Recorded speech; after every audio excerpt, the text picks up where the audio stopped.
À La Réunion, malgré une quantité d'eau importante captée en amont ou sur le littoral, la collecte rencontre sur son chemin des perturbations.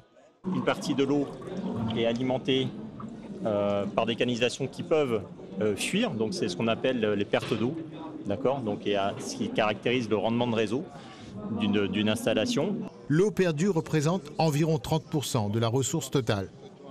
D'un office de l'eau à l'autre, la problématique reste la même. À Mayotte, le débat est accentué par le passage du cyclone Chido qui a laissé des traces et fragilisé le réseau.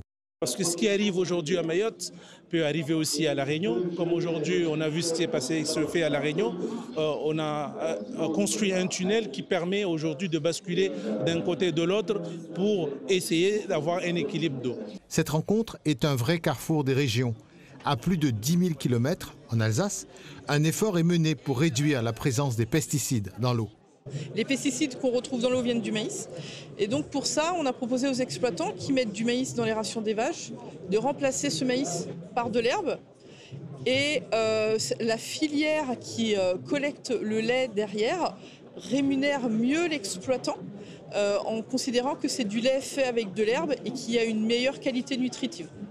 Il faut toujours plus d'eau en raison du développement de l'urbanisme, suscité par l'augmentation des populations. À cette pression de la nappe phréatique, il faut ajouter le changement climatique.